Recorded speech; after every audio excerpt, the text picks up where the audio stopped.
government to, one, increase the Uganda Road Fund allocation to KCCA to a minimum of Uganda shillings 55 billion in financial year 26-27, in line with the stated maintenance requirements, and index future allocations to the road network length and conditions data. Two, ring-fence the road fund allocation strictly for maintenance activities and ensure that it's released in Q1 to allow timely procurement of materials and commencement of maintenance works. And lastly, the committee in that respect recommended that KCCA provide a comprehensive road condition survey of all 2,104 kilometers of the Kampala road network with a costed multi-year maintenance plan to Parliament December 2026. Right Honorable Speaker, the critical drainage infrastructure deficit and flood risk. Under this, Right Honorable Speaker, the committee recommended and urged government to appropriate a dedicated drainage improvement allocation of at least 50 billion in the financial year 26-27 for immediate construction of the already designed 18.9 kilometer of community drainage channels and the most critical box culverts. To fast track the completion of the Lubiji drainage channel, 980 meter remaining as a priority flood mitigation intervention, and develop and present to Parliament a comprehensive Kampala drainage master plan with a costed 5-year phase investment program by December 2026. Right Honorable Speaker, the non-release of areas and budget under the KCCA. In that respect, the committee recommends and urges government to, one, appropriate and release a minimum of Uganda shillings 39.5 billion for areas clearance in financial year 26-27, and choose the practice of budgeting for areas without any intention of release, as this distorts the fiscal position. Right Honorable Speaker, grossly inadequate street lighting and infrastructure. In this respect, the committee recommends and urges government to increase the street lighting allocation progressively, targeting full coverage of all arterial and collector roads within 3 financial years. And then enforce penalties for vandalism of public infrastructure, including street lights, to deter destruction of government property, and explore solar-powered and vandal-resistant lighting technologies to reduce both operational costs and the impact of vandalism. Right Honorable Speaker, Vote 609, Road Maintenance Grant, Operationalization Challenges under the Local Government. Right Honorable Speaker, currently government allocates a uniform road maintenance grant of 1 billion to each of the 176 local governments. That is 135 districts, 10 cities, and 31 municipal councils, amounting to 176 billion in financial year 24-25 to support maintenance of the Duka road network. However, audit and field evidence shows that the design and operationalization of this grant have not translated in timely, efficient, and quality road maintenance at local level. In respect to that, Right Honorable Speaker, the committee recommends the following. Ministry of Works and Finance should revise the road maintenance development grant guidelines to make preparation and annual updating of road inventories and condition surveys as precondition for work plan and funding approval, with targeted technical support to the 5 local governments with no inventories and the 22 with incomplete databases. Ministry of Finance should strengthen performance-based aspects of the grant by linking allocations to agreed indicators, timely completion rates, percentage of network in fair or good condition, quality audit scores, while maintaining a minimum flow to avoid penalizing the poorest local governments. And the government should also enforce strict timelines for procurement and implementation of works financed by the grant, with non-performing local governments subjected to corrective action plans and closer technical supervision. Right Honorable Speaker, inadequate road equipment in local government. According to the most recent auditor OAG report, a review of road equipment in 148 sampled local governments revealed severe deficits in the availability and functionality of road machinery required to execute maintenance works and financed through the grant. 19 local governments had no road equipment units at all. 137 had inadequate equipment such as the motor graders, excavators, and bulldozers. And 119 local governments had non-functional machinery. As a result, most local governments experienced significant delays in implementing maintenance works, and in many ways were compelled to resort to expensive hiring of private equipment. Right Honorable Speaker, the committee recommends the following. The Ministry of Works, in collaboration with Finance, should fast-track the procurement and delivery of complete road equipment units, the motor grader, the wheel loader, the vibro roller, water bowsers, and 2 dump trucks to all local governments that lack them, prioritizing the 19 local governments with no equipment and the 14 new districts with incomplete units, with a full package funded and delivered within a clearly defined timeline. Right Honorable Speaker, under the current arrangement, Right Honorable Speaker, every local government may receive allocations that exceed their needs-based formula. Right Honorable Speaker, in respect to that, the committee recommends the following. Government should replace the Uniform Uganda shillings 1 billion allocations with a transparent, formula-based road maintenance development grant that incorporates at least the following parameters.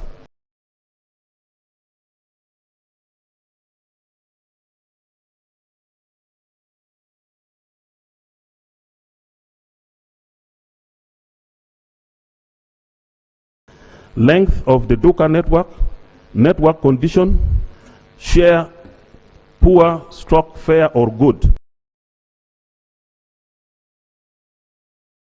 Road hierarchy and traffic volumes. Terrain and climatic factors. And historical absorption stroke performance.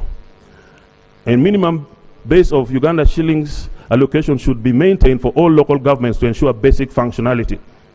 But incremental resources above this floor should be distributed based on objective needs and performance indicators, ensuring that not all local governments receive the same amount. Ministry of Works should ensure that complete and regularly updated road inventories and condition surveys form the backbone of the allocation formula, and that local governments which fail to submit credible data within agreed timelines receive only the base allocation until compliance is achieved. The Ministry of Finance should consider gradually increasing the overall envelope for the road maintenance development grant while applying the new formula, so that better performing and higher needs local governments receive proportionately more resources. The revised criteria and formula should be approved by Cabinet and communicated publicly, and the Minister of Works should publish the annual allocation tables and performance reports to strengthen transparency, parliamentary oversight, and local accountability. In conclusion, Right Honorable Speaker, honorable members, the committee adequately considered the ministerial policy statement of the Integrated Transport Infrastructure Services Program and recommends that the report of the Committee of Physical Infrastructure on the budget estimates for the financial year 26-27 be adopted. I beg to submit, Right Honorable Speaker. Thank you. Thank you. What are the allocations that have been given to you? The total allocations?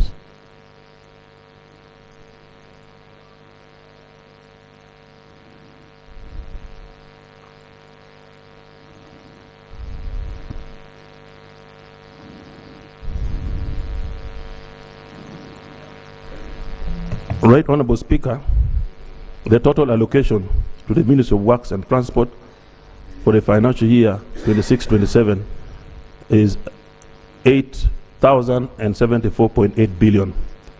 8 trillion. It is 8 trillion. It is 8 trillion. You know why I'm asking how much has been allocated? Because even after that allocation, we don't find the roads being worked on. What did you say about Kampala Jinja Express Highway?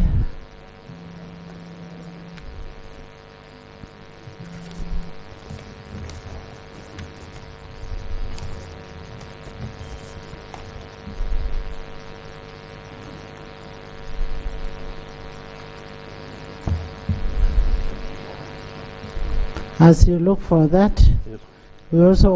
we need to synchronize the issue of the regional mechanical workshops. You find a district like Bundibujo, the regional workshop is in Fort Portal, that far, very, very far. Mbarara, it is in Mbarara, not even Fort Portal, it is in Mbarara. You find all the way from Soroti, it is in Bugembe. We are wondering what happened to because UNRWA used to be very, very organized. They had regional offices. What happened to those offices? And what happened to the equipment that UNRWA had? Where are the labs, the regional labs? Before we start talking about the roads and whatever, how do we test the materials? Where are those labs? Where are the regional mechanical workshops?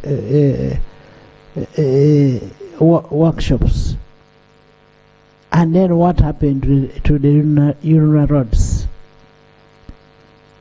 Honorable Chair, you may need to enlighten us on that, because we are giving you a lot of money. Now, the fact that you have a lot of money, tell us which roads you will have to give us when we are doing appropriation, at which roads are we working on. I told you the road of Buheshu. You cannot even think of passing there. The road from Lira, Otuke, Abim, up to Karenga. Very, very bad road. You look at Kachonga, Butaleja, Tororo, Namutumba, terrible. Look at where Honorable Joan comes from, Madiokolo, that road of Madiokolo connecting to Arua. I can tell you all the roads now.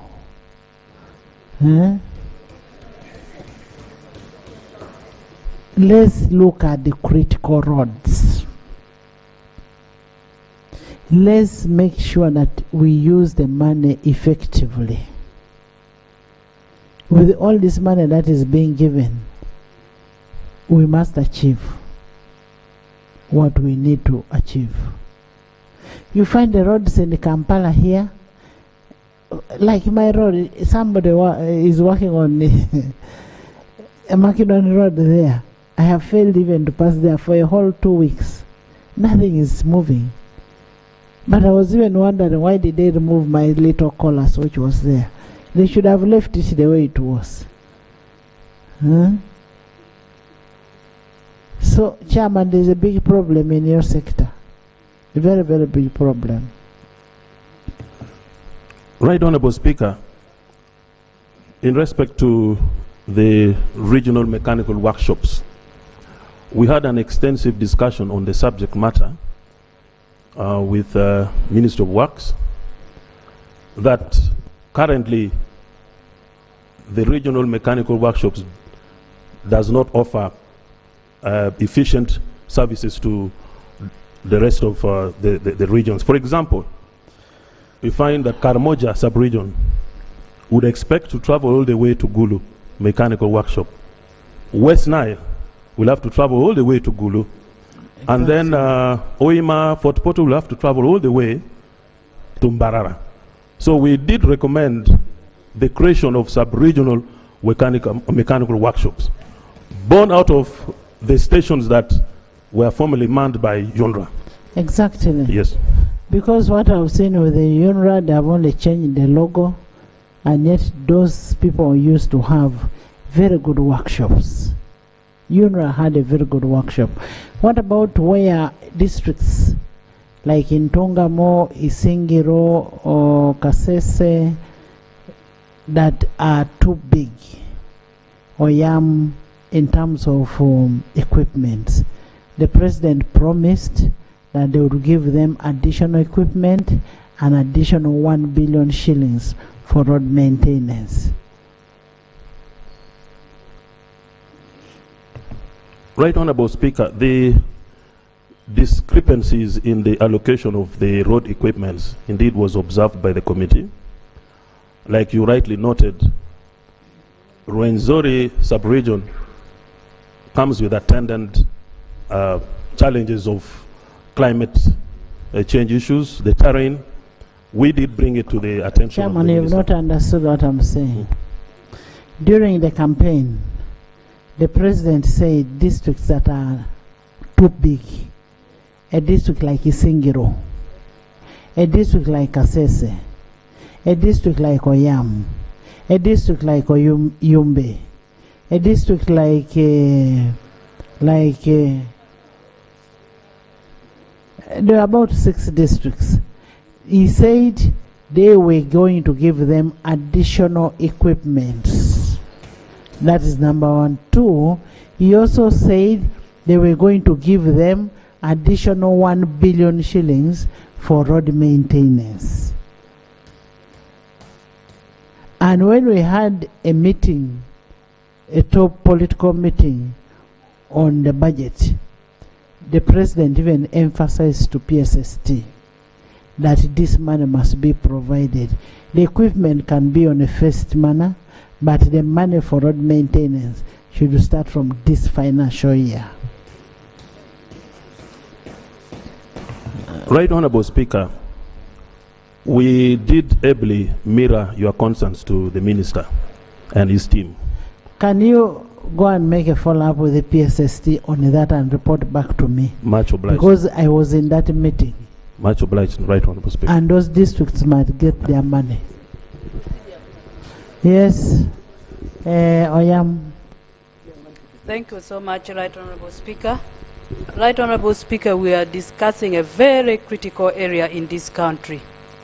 And to my dismay, a lot of money has been given, but looking at the work on the ground, it's really missing. And I'm so surprised that we don't even have a single minister here to answer some of these queries that you are putting forward and the members are about to put forward. Right Honorable Speaker, are we moving on well to come and discuss such an important matter when the ministers are not here, not even a single one? Right Honorable Speaker. You're talking about a single minister. What about that, Honorable Kafusi? Honorable... Madam Speaker, from the sector, I'm meaning the sector of roads, infrastructure, and the like. Honorable members, we are not going to fail to work because people have failed to come. Honorable Kafusi is holding vote and is taking note of everything, and we are going to make, Honorable Kafusi, as Parliament of Uganda, we are going to make a follow-up on this vote. We are not going to give the Minister of Works all this money and the roads are not worked on. How can you have such roads in the country? For heaven's sake. At the end of the day, they say government is not working, and yet we are the ones who are failing.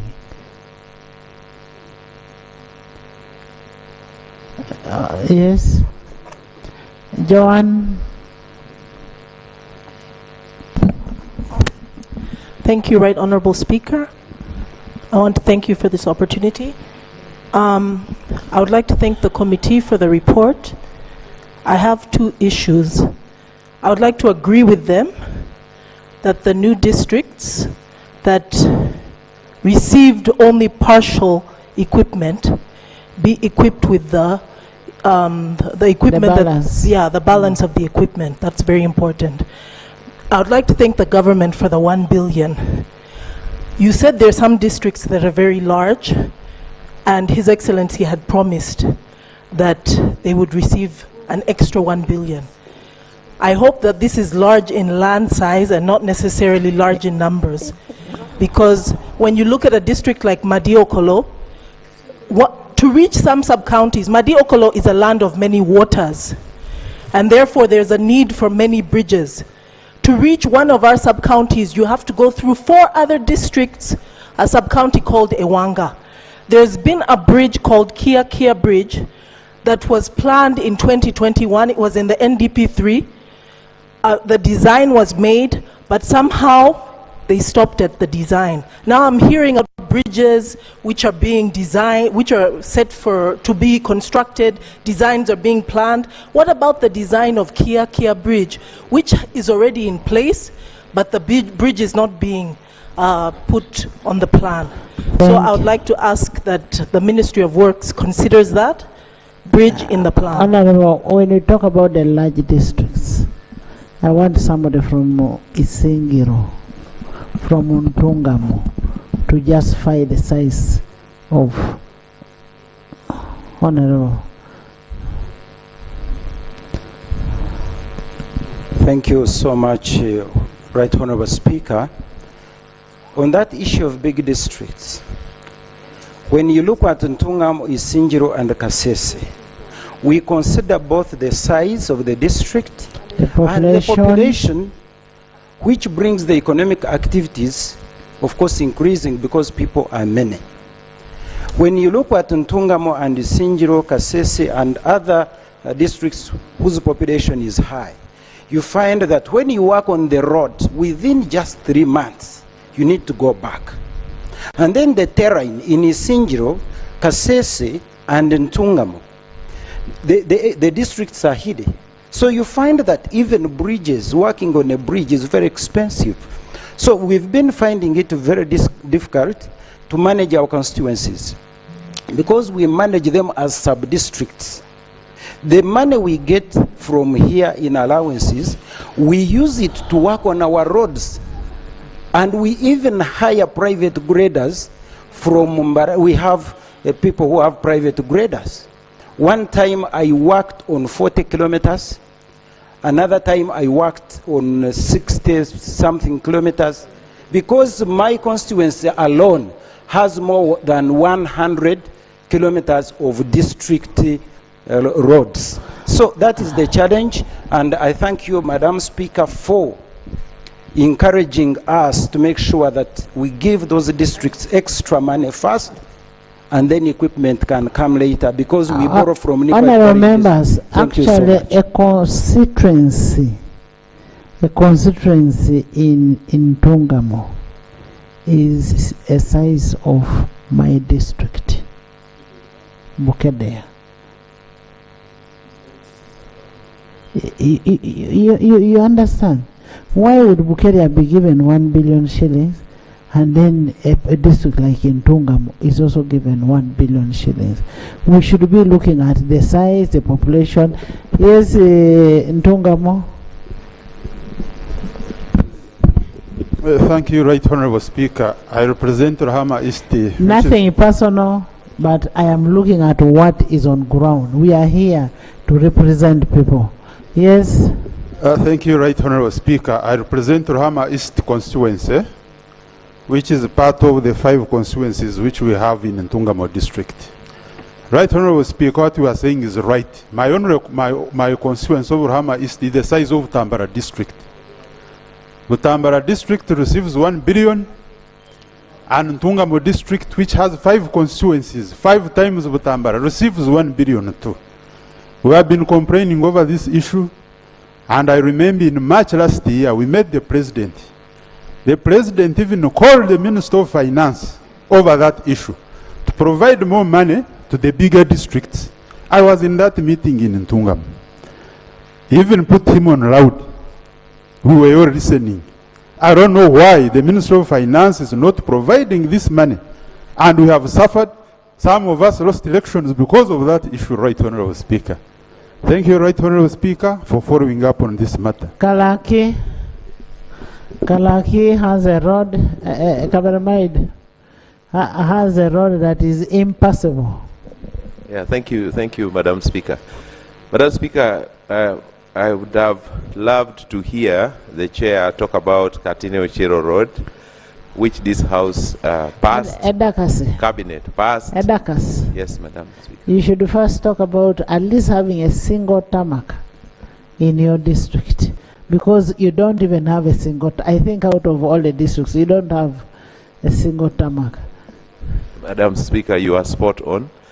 And so I would have expected this particular road, Katine-Ochero, has been riddled by corruption. Because last year, twice, that road was supposed to be awarded a contractor, and they said there was a whistleblower that came up, that was investigated. We never saw the report. Around December last year, same thing happened. Around March this year, same thing has happened. So I would have loved to hear what is that report, what are the dates for the contractor to be given the road. So Madam Speaker, you are right on. Secondly, on the issue of ferries, we informed the process in the beginning that Kaberimaido has the largest number of people who would use that ferry to come to Busoga and to come into Kampala. And so the information available then suggested that the place where the workers should be staying would be in Kampala, a place called Kampala, where the ferry docks in Kaberimaido. But up to now, there is no housing there. Instead, the housing was placed in Buyende, where the ferry starts off from. Recently, the minister acknowledged and accepted that they would transfer, that they would construct new buildings on that side. I would have expected to see that in the budget for next year. As I speak, the minister has started to rent houses for workers to stay on the side of Kaberimaido, which is a better step, but it would be important would have loved to see in the budget figures showing that construction will take place on the other side to enhance the usage of the ferry. Thank you, Madam Speaker. Honourable members, I also want you to remember that there are loans that we approved as a house. The loans were approved for construction of particular roads. To date, the roads have not been constructed. They've not even started the works, and yet we are paying interest in those loans. Honourable Minister, how do we handle that? On the issue of the loans that we approved, the designs are not available, the works have not started, and yet we are paying interest on these loans.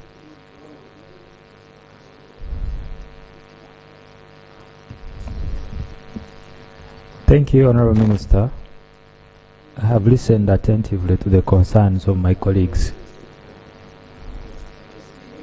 Thank you, Right Honourable Speaker. I have listened attentively to the concerns of my colleagues. I would like time to consult and give a befitting answer, especially in reference to particular roads, okay? So that I can give a status report and tell you on this. Yesterday I passed this road from Nakaseke to Ngoma. That road, I think, was given to, I don't know to which construction company, but the works are not moving.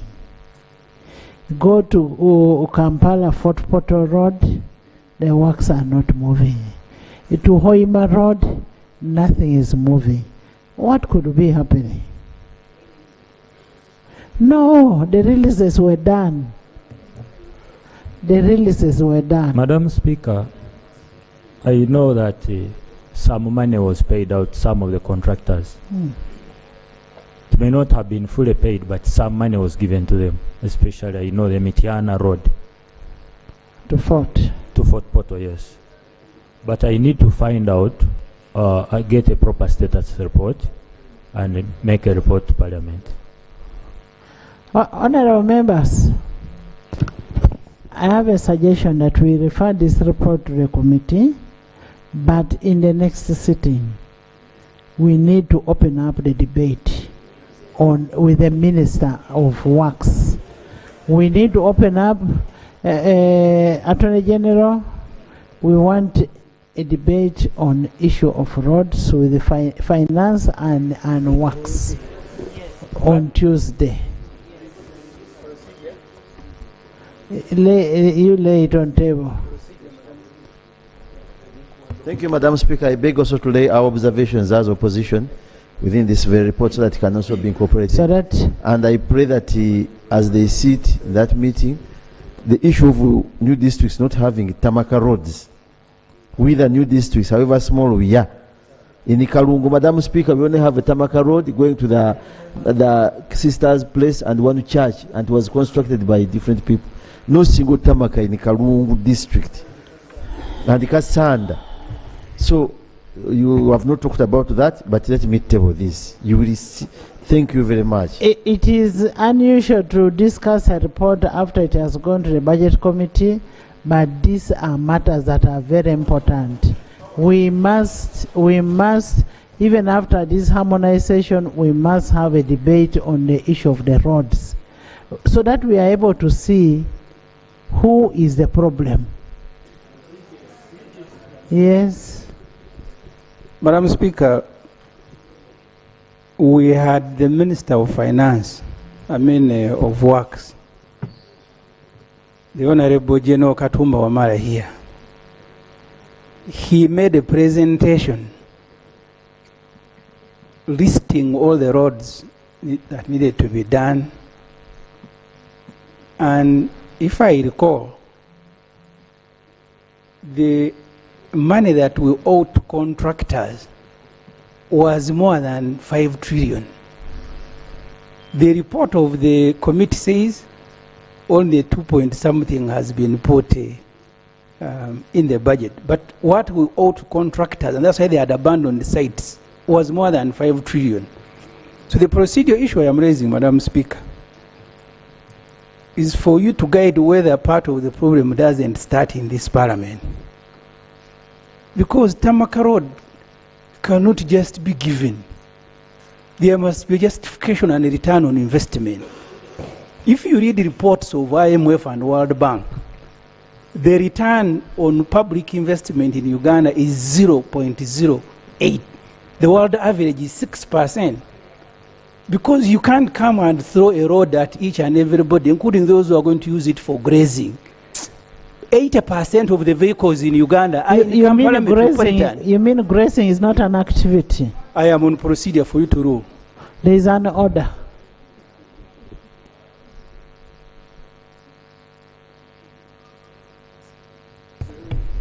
Thank you, Right Honorable Speaker. Is it in order for Honorable Semujo, who knows very well that he's not the only one bringing economic activity in this Kampala? As from the village, we also bring economic activity here, to stand here and say that we are from the village and we don't deserve to have tarmac roads. Is it in order? Honorable members, there is no place that does not bring economic activity. There is no district that is not important. And that's why you have all these representatives here. We will not start belittling other districts. Like my district, I don't have tarmac, but I have economic activity there.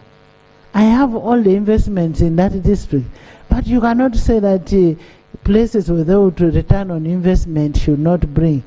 What return on investment are you looking at? We are saying, as government should provide us with the roads, whether it is a tarmac or not a tarmac, but good roads.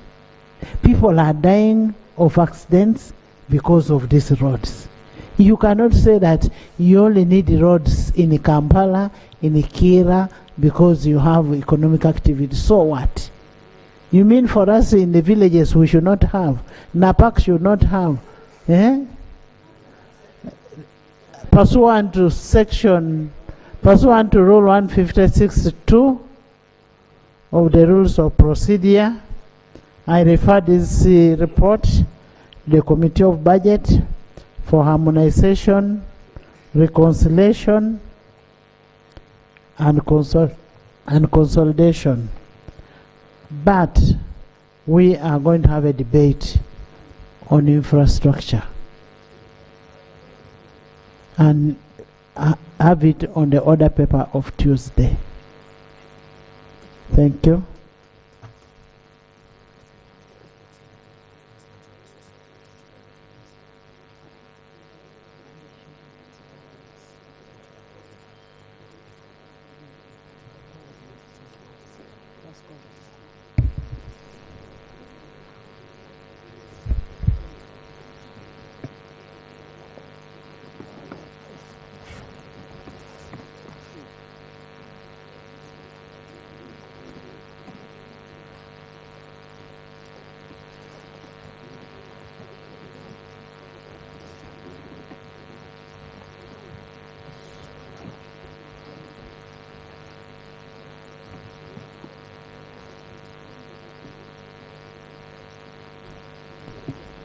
Next.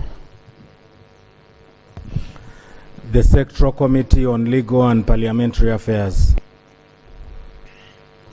Honorable members, I want to request you that you look at the overall observations, recommendations, and budget allocation.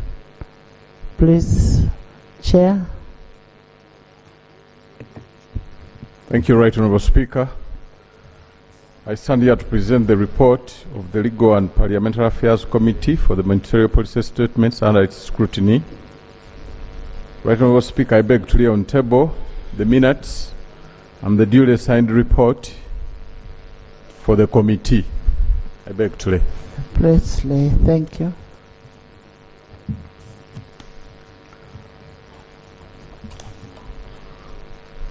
Honourable colleagues, Right Honourable Speaker, the Committee on Legal and Parliamentary Affairs, in accordance with Article 155 of the Constitution and other antecedent laws, is mandated, among others, to examine the following ministerial policy statements and votes.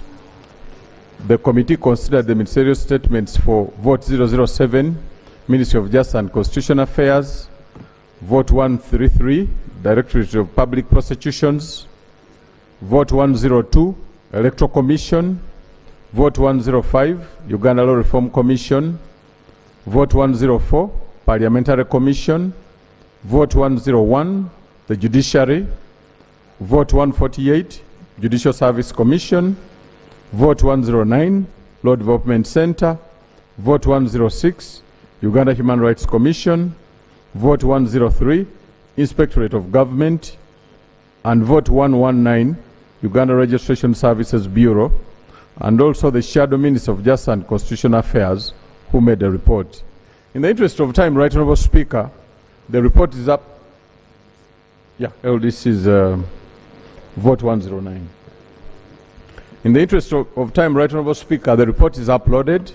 I'll just go straight to the recommendations and observations of the committee, which, for those who have had the access to the report, is on page 28. The committee made the following observations and recommendations under Ministry of Justice and Constitutional Affairs.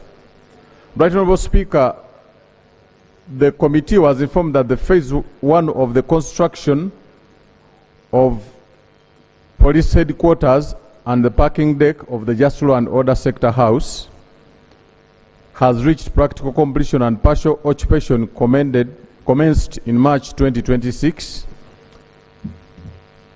The ongoing and outstanding certified work under phase 1, ongoing work under phase 2, and completion of the parking deck cannot be funded within the 16.63 billion which was provided against the 50 billion which was required.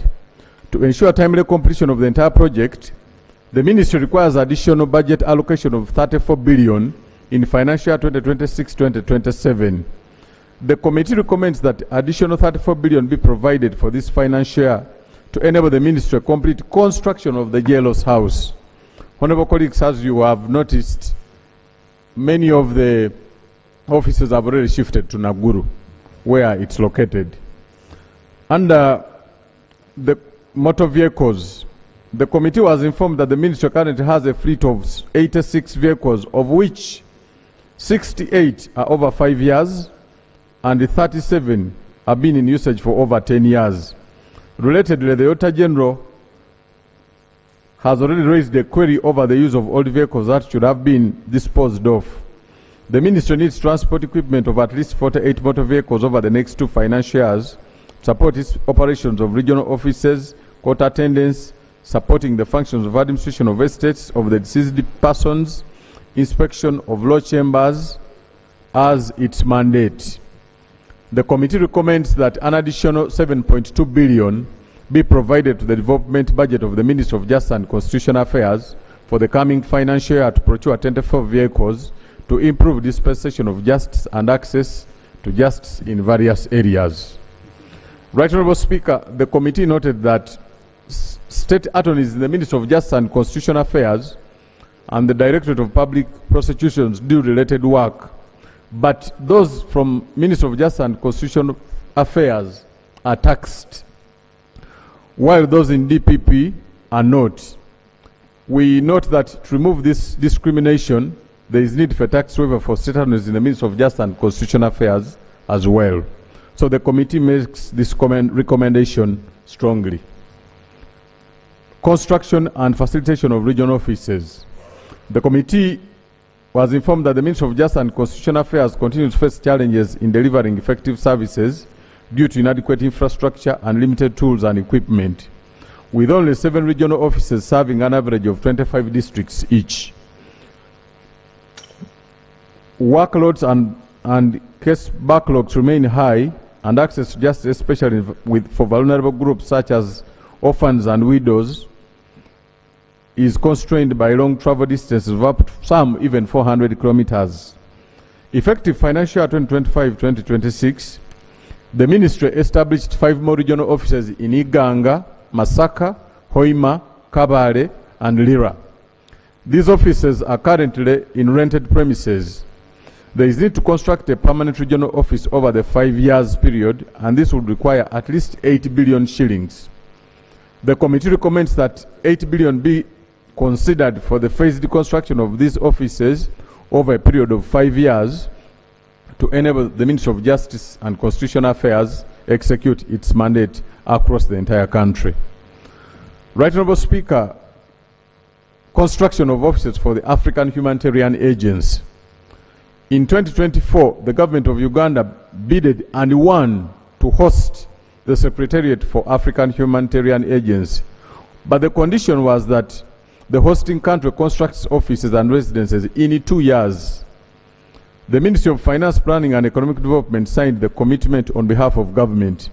This included providing office and residential accommodation as the construction takes place. This altogether required 360 billion over a period of 2 years. However, the ministry requires 200 billion for the first year to commence this construction of the African Humanitarian Agency offices. Presently, no funding has been allocated. So the committee observes that the failure to provide these funds for the construction of the headquarters means that the country loses the opportunity to host this very strategic agency. We therefore recommend that 200 billion be provided in this financial year 2026-2027 to enable the ministry to start construction of the office project to fulfill the commitment made by our government. Under vote 101, which is judiciary,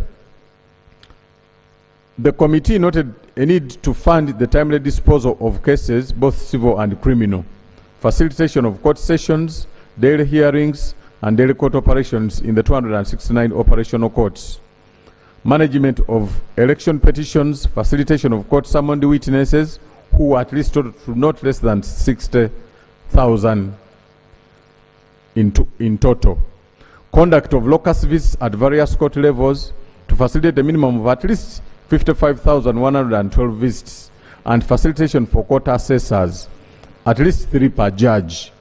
To achieve timely disposal of cases, judiciary requires an additional 48.57 billion, and the committee makes a recommendation that these funds be available to enable the mandate be achieved. Right Honourable Speaker, we still grapple with case backlog in this.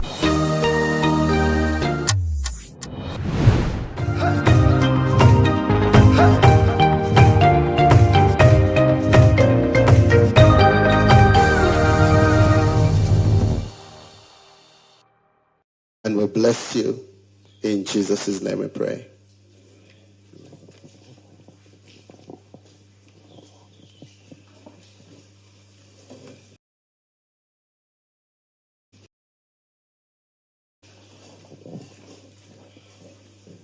Criminal Session Case number 132 of 2026, Uganda versus Christopher Okero Onyum.